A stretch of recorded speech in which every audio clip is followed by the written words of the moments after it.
Hemos invitado al doctor Miguel Ángel Rodríguez Mackey, él es docente universitario y experto también en temas internacionales, para darle la bienvenida, abordar este tema de manera más amplia, pero también en una segunda parte hablar acerca de la operación de invasión terrestre que está Israel realizando en el territorio de la Franja de Gaza para combatir a Hamas, pero muchos hablan de que realmente qué es lo que está buscando Israel con esa invasión terrestre, destruir a Hamas. Pues aparentemente ese no sería el objetivo, sino otro. ¿Cómo está, doctor Rodríguez Mackey? Bienvenido, buenas tardes. Muchas gracias por la invitación, Ángel. Gracias de estar con ustedes. Bueno, es muy lamentable lo que ha sucedido con el derribo de este avión civil que no tenía que hacer nada con el conflicto entre rusos o prorrusos y los que están resistiendo allá en Ucrania, ¿no? La imposición de un nuevo gobierno. ¿Tiene antecedentes? Fíjate, ¿Como estos? Fíjate, Ángel, circunstancias como la que acabamos de ver de un avión civil con cerca de 300 personas a bordo no registra en la historia de la aviación internacional un reporte en el que en un frente de carácter armado, que el que se ve, el que estamos expectando desde hace ya 4 o 5 meses en Ucrania, no existe un reporte inmediato de esa envergadura. Han habido derribos de aviones militares con 15 o 20 pasajeros, entre ellos algunos civiles o militares, ¿no es cierto? Pero un avión de una línea aérea de aviación de un país que no tiene absolutamente nada que ver con lo que viene pasando en la convulsa región de Ucrania no se ha registrado. Y esto nos preocupa muchísimo. Creo que el clima del conflicto ha llegado a una escala sin precedentes. Hay una circunstancia, hoy toda la comunidad internacional ha quedado atónita con la baja de 300 personas ipso facto por el estallido de un misil, pero hay, como tú lo has dicho, hay indicios. En las relaciones internacionales tenemos que trabajar objetivamente sobre indicios. ¿Cuáles son esos indicios? El primero es que este avión cae precisamente en la zona de control de los rebeldes prorrusos. Es una cosa muy curiosa entonces, porque y además porque el misil probablemente sería un misil de carga arsenal de fabricación rusa. Pero hay algo más todavía. 204 de los pasajeros son europeos. Y Europa ha tenido una conducta a discreción. Todos sabemos que Europa no ha ocultado su adicción a que en algún momento Ucrania, ¿no es cierto?, se puede incorporar a la Unión Europea, y ha sido el gran dolor de cabeza de Putin desde que cae Yanukovych en el mes de febrero y pierde el control sobre Kiev, ¿no es cierto?, lo que ha venido pasando, y estas acciones para atemorizar a la Unión Europea con estas restricciones progresivas del gas. Entonces, aquí hay variables que examinar. Creo que lo primero que hay que hacer es una investigación profunda para determinar, ¿no es cierto?, el origen del lanzamiento del misil y en consecuencia advertir de un acto de imputación objetiva, porque estamos hablando de una violentación del derecho internacional humanitario. El derecho internacional humanitario prohíbe a las partes en conflicto involucrar en ellas, ¿no es cierto?, con actos que menoscaben el bien jurídico máximo, que es la vida de gente inocente que no tiene nada que ver en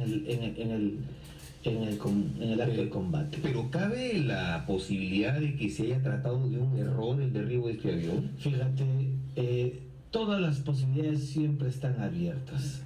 Pero nosotros que estamos de una u otra manera vinculados a temas de defensa y de derecho internacional, tenemos que partir sobre criterios objetivos. Fíjate, hace 4 meses también otro avión del Malaysian Airlines desapareció. así, y no hay rastro alguno de este avión que desapareció en el Océano Índico.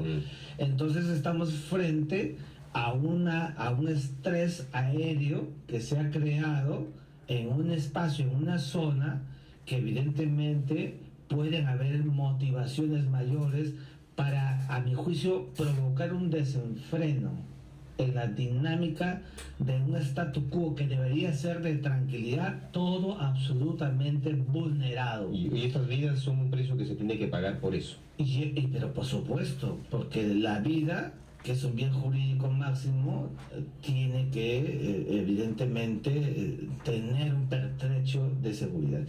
¿Qué es lo que podría suceder?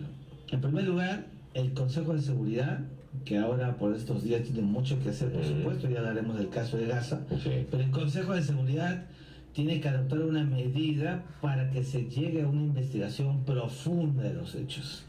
Esta investigación tendrá que determinar a partir de indicios calidades probatorias.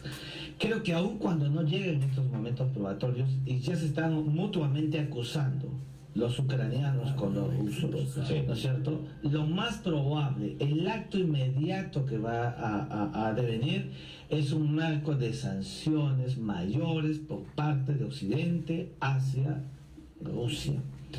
Mira, hay otro elemento que aun cuando pueda estar de una u otra manera más o menos asociado, pero no habíamos visto a un Fidel Castro que últimamente no escribe nada y que acaba de condenar el atentado diciendo que es un atentado proimperialista.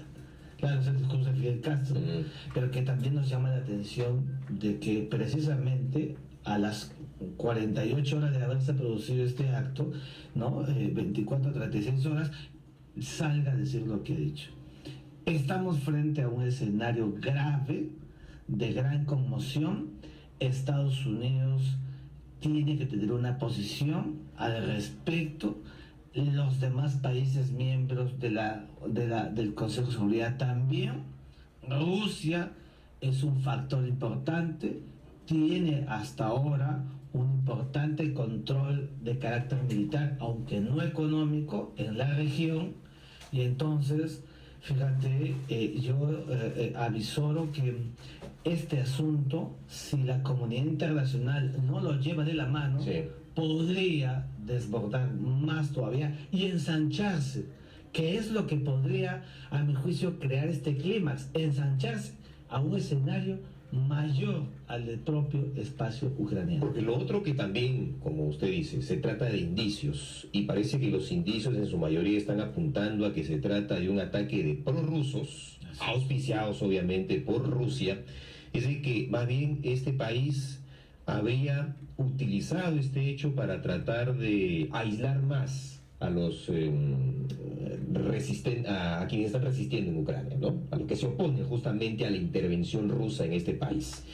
Y de esa manera obtener el beneficio que están buscando desde hace tiempo, ¿no? Y romper justamente ya de una vez con esa resistencia tan dura, tan férrea que han mostrado hasta ahora los ucranianos. ¿Podría también ser eso? Podría ser, pero fíjate, en estos escenarios de acrecentamiento de la variable bélica, lo único que hacen es provocar que los niveles de interlocución queden congelados, polarizan más la situación, hacen más insostenible la posibilidad de converger en una mesa para poder abordar el verdadero problema que tiene Ucrania.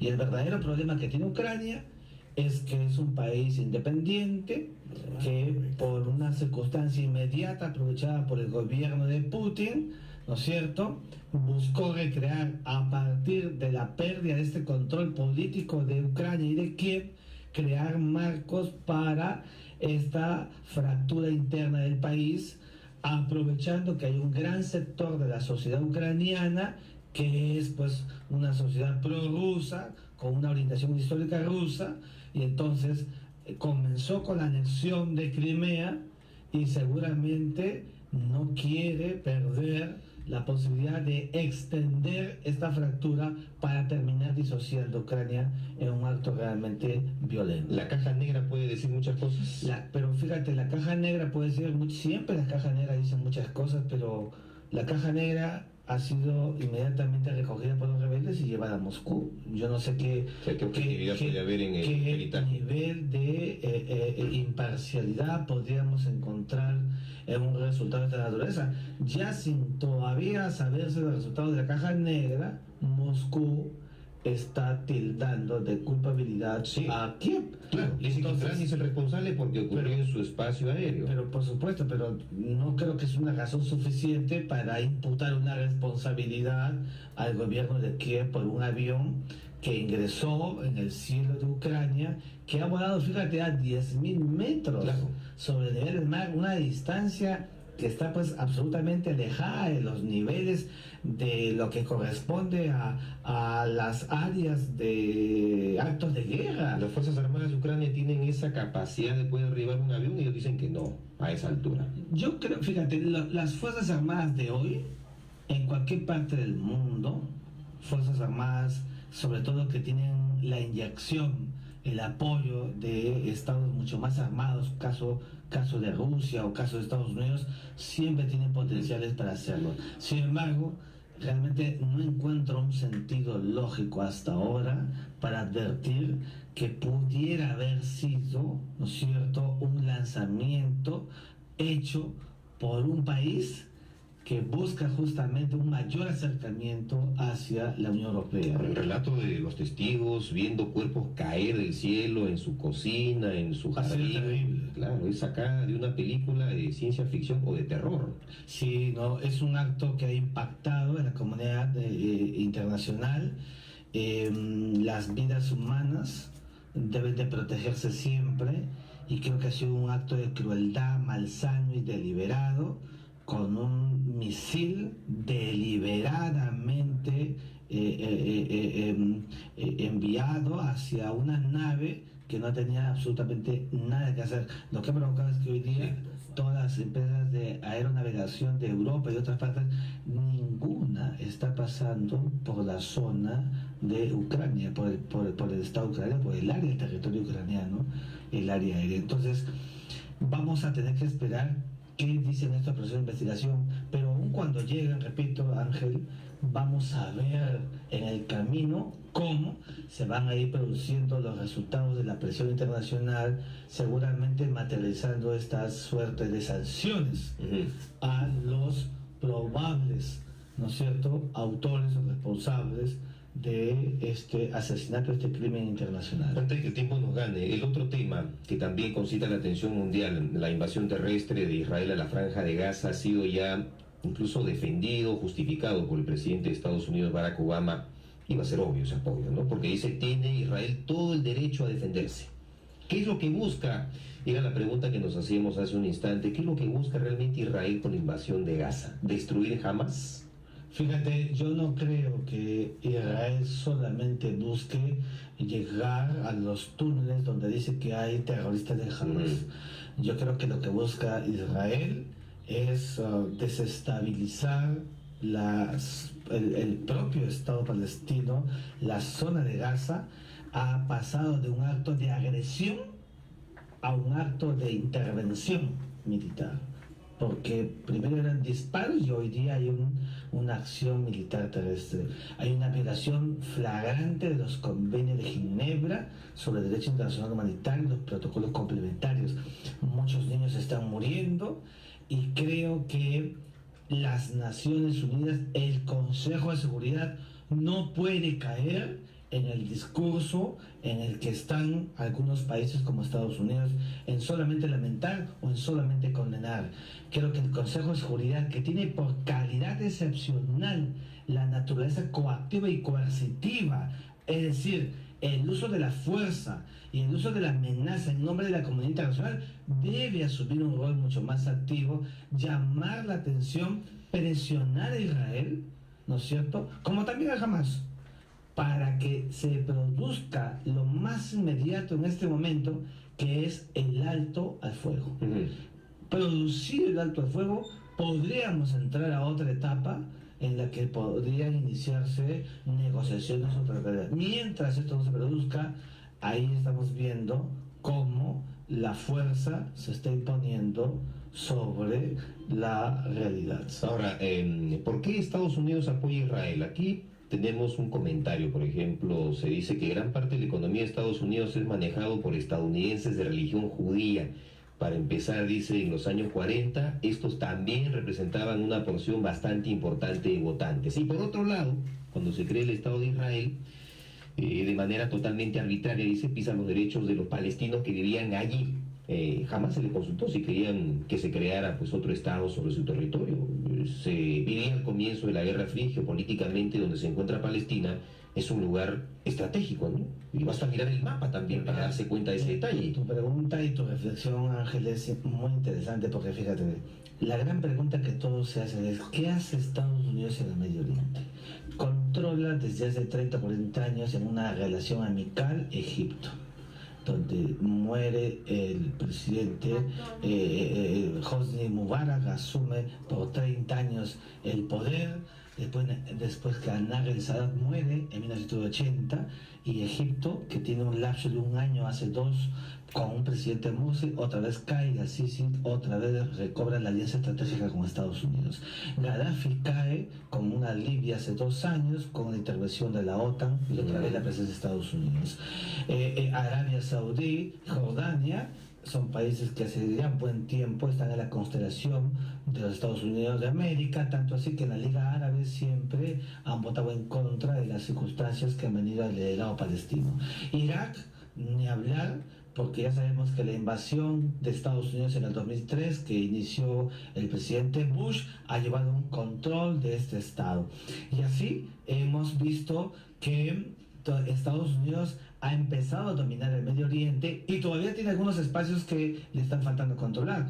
Por ejemplo, el tema de Irán, con el asunto nuclear que han venido negociando estos días y que todavía no se llega a un acuerdo definitivo.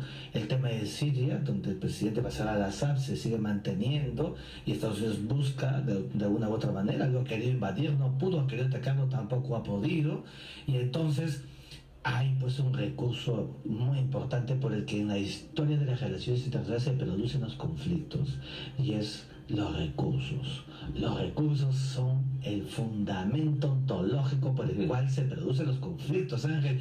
Y entonces todos sabemos que el 70% de lo que el planeta produce en petróleo, que es importantísimo para el desarrollo industrial y tecnológico, es evidentemente apetecido por Estados Unidos. Y eso lo controla desde un punto estratégico como es Israel. Y entonces Israel es el aliado natural americano. Porque Israel no tiene petróleo. Pero Israel no tiene petróleo, pero Israel, fíjate, está rodeado de todo el mundo árabe que lo tiene.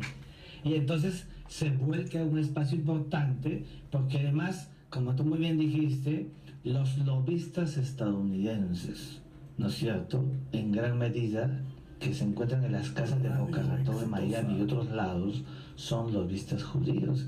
Tenemos que decirlo, que tienen un importante control y una gran gravitación en las calles y en los pasillos de la vida política estadounidense.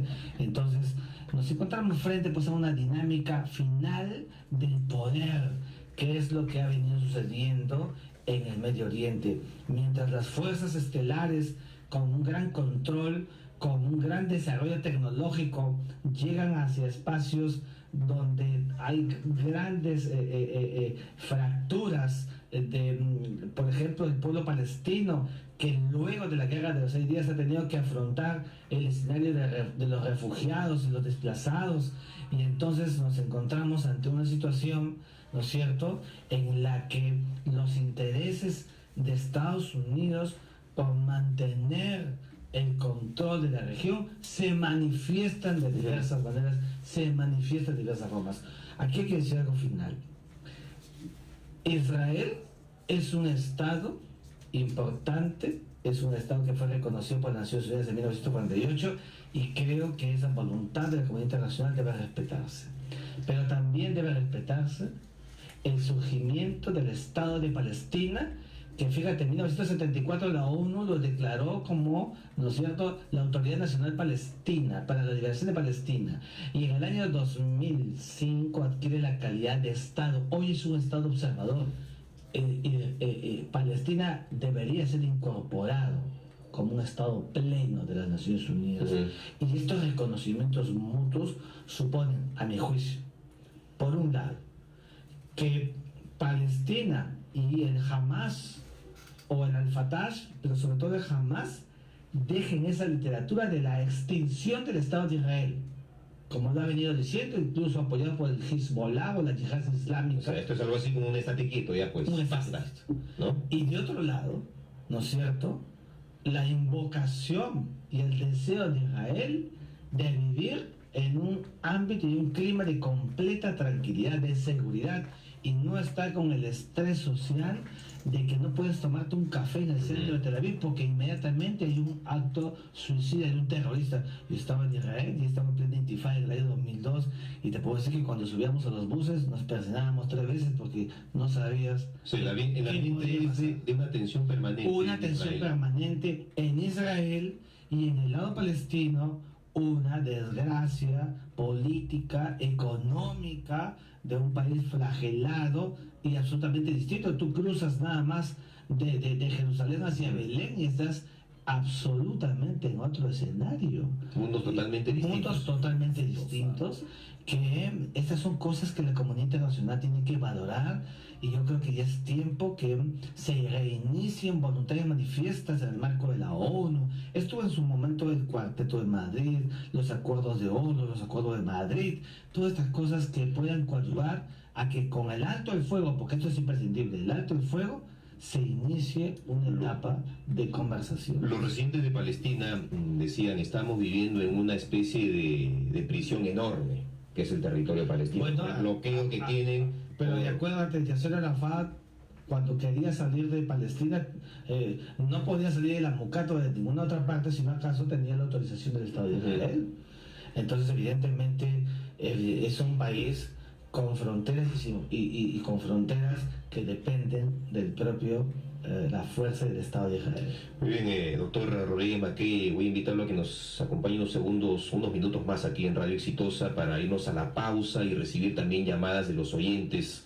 Nos pueden alcanzar sus preguntas, sus reflexiones sobre estos temas importantes que también son de interés mundial, interés también en nuestro país, porque aquí también tenemos residentes israelíes, residentes palestinos, cada uno de ellos ha tenido su pronunciamiento, ha habido protestas incluso frente a la Embajada de Israel. En fin, no podemos mirar de costado lo que está sucediendo fuera de nuestras fronteras. ¿No? Sí, yo creo que lo que dice nuestro amigo es racional, porque normalmente cuando pasan este tipo de situaciones inadvertidas que no tienen ningún libreto, las especulaciones surgen por doquier. O sea, todo el mundo comienza a especular. Yo quisiera recordar que antes de que caiga el presidente Yanukovych, que había en Ucrania todo un libreto para que se firmen los documentos de adhesión a la Unión Europea. Y solamente bastó que cayera el gobierno de Yanukovych para que se iniciaran estos actos convulsos de levantamiento y que en menos de 24 horas el Kremlin aprobara una invasión sobre la península de Crimea. Entonces, esto es objetivo. Aquí no se trata de darle alícuotas de carácter subjetivo que no corresponden a las relaciones internacionales. En segundo lugar, fíjate, es verdad que el sudeste ucraniano es bastante proclive históricamente a Rusia. Sin embargo, durante todo el statu quo, desde el año 1991, en que se produce el desmembramiento final de la Unión de Repúblicas Socialistas Soviéticas, la URSS, surge Rusia y por tanto las demás repúblicas, y Ucrania se constituye y comienza a caminar para forjarse y formarse como un Estado, donde no solamente hay prorrusos, también hay proeuropeos, también hay tártaros, una importante cuota de tártaros en la región que últimamente han venido manifestando un nivel de resistencia y que a la luz de lo que hemos visto, ¿qué cosa es lo que hemos visto? Una invasión en territorio de Crimea por 35.000 soldados rusos y que inmediatamente con la presencia de estos soldados se produce un acto de referéndum. Entonces el derecho internacional prohíbe y proscribe y declara nulo de toda nulidad cualquier acto de referéndum o plebiscito que se pueda realizar con fuerza de ocupación. Por eso es que la ONU ni ningún país del planeta ha reconocido la anexión que ha hecho Rusia de la península de Crimea. Lo que deja la impresión esto de que mientras las ex repúblicas soviéticas tengan gobiernos adeptos a Moscú, van a estar tranquilas. Así es, ¿no? Y entonces esto, otra vez volvemos a un estado policíaco e intolerante como fue durante la Guerra Fría, el que mantuvo a Stalin, a Nikita Khrushchev, a León Brezhnev, a Andropov, a Chernenko, y que solamente con la llegada de Gorbachev cambia la tónica para atender realmente los márgenes de la verdadera democracia que debe haber en los países donde la voluntad máxima deviene de actos voluntarios, sin fuerza de ocupación, libres en toda la extensión de la palabra, que creo que es lo que no hemos visto hasta ahora en Ucrania. Fíjate, y esta es la razón por la cual el presidente Putin ha venido a América Latina, porque ha sabido que necesita, ¿no es cierto?, un espacio para revitalizar una imagen que no ha sido la mejor en los últimos Claro, y meses. se la va a jugar todavía porque será el próximo organizador también del Mundial de Fútbol, ¿no? Qué mejor excusa o justificación para su venida a Latinoamérica y estar presente el otro día también allá en Río de Janeiro. Bueno, vamos con otra llamada en Radio Exitosa. Buenas tardes. Buenas tardes, señor Ángel. ¿Cómo le va, señor? Lo escuchamos. ¿De qué parte nos llama? Centro Lima, Santiago. Adelante, Santiago. Bueno, saludo también al señor comentarista con todo respeto. Bueno, es en cuestión geopolítica lo que está sucediendo en Ucrania, pues no. Los ONG pro-europeos, pro-norteamericanos, lo que han tumbado al gobierno constitucional. Entonces, ¿quiénes han financiado? Pues los europeos, los norteamericanos han financiado para llevarse de abajo al quinto gobierno. Nosotros sabemos perfectamente que Ucrania, casi el 50% habla Rusia. Son rusos, o sea, ahora en Crimea hay un referéndum, ha ganado más del 70%, es natural que si el pueblo está de acuerdo, tiene un apoyo a Rusia, y entonces los soldados entran a apoyar a ese pueblo chiquito, ¿no? Ahora, en cuestión del señor Porchenko, se comenta en los periódicos de que hay un avión que viajaba, avión de Malasia, iba al señor Putin, pero lamentablemente creo que no iba, ¿no? El señor Putin está en Brasil y por eso es que lo han derribado. Hay que saber, hay que escuchar las buenas noticias, pues ojalá que se resuelva ese problema ya. Así, correcto. Ahora, por favor, un ratito de por favor, por ejemplo, Palestina, pues señor, nosotros vemos algunos ciudadanos a cadenas internacionales porque la prensa del Perú no pasa nada, no comenta. Hay un abuso, más de 50 años, señor. Los judíos invaden, toman sus tierras, hacen lo que quieren, matan niños, viejitos, a gente inocente. Con la comunidad internacional absolutamente no dice nada. Y los comentaristas peruanos tampoco lo dicen tan calladitos.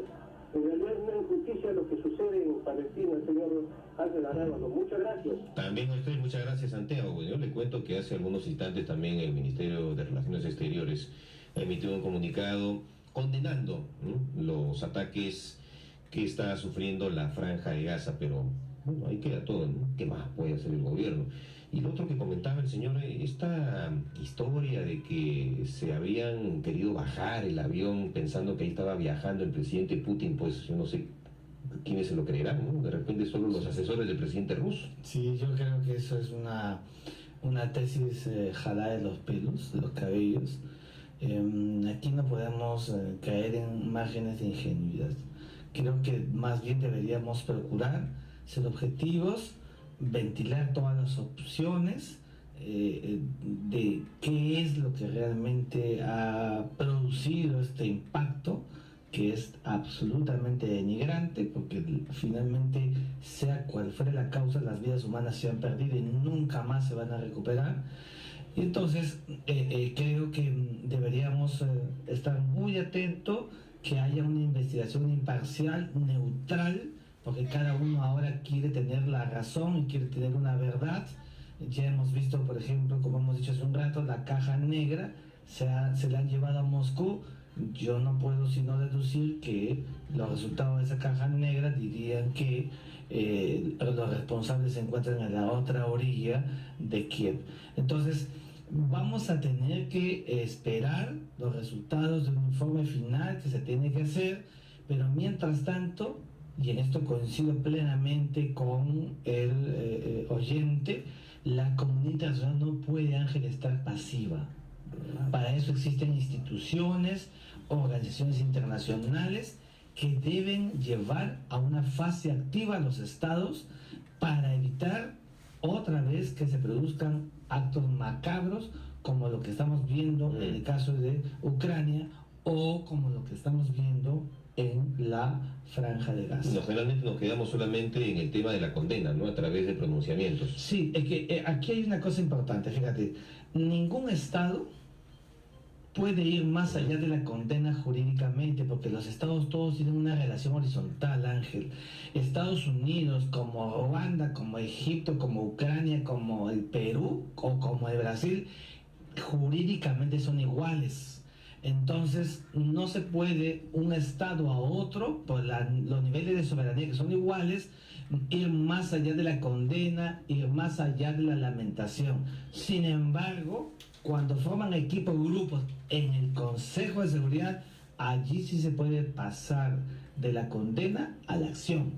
Pero es una acción colectiva en nombre del sistema internacional, que es lo que estamos criticando, que hasta ahora no hemos visto que el Consejo de Seguridad adopte una acción, una medida que vaya más allá de lo que puede ser una simple condena o una condena que hacen normalmente los estados. Muy bien, señor Miguel Ángel Rodríguez Mackey, muchas gracias por habernos acompañado estos minutos aquí en Radio Exitosa. Ha sido muy gentil por este análisis, de seguro que vamos a tenerlo más adelante, porque este conflicto, sobre todo entre Israel y Gaza, creo que simplemente está a puertas de cerrar un capítulo de una enorme historia que va a continuar en adelante. Esperemos que esto realmente alcance por el bien de los pueblos, que son pueblos contiguos y que tienen una historia paralela y con un espacio geopolítico común, un resultado de paz para que vivan realmente como corresponde, juntos, unidos en un marco de verdadero clima de convivencia pacífica. Muy bien, muy gentil por estar con nosotros aquí en Radio Exitosa.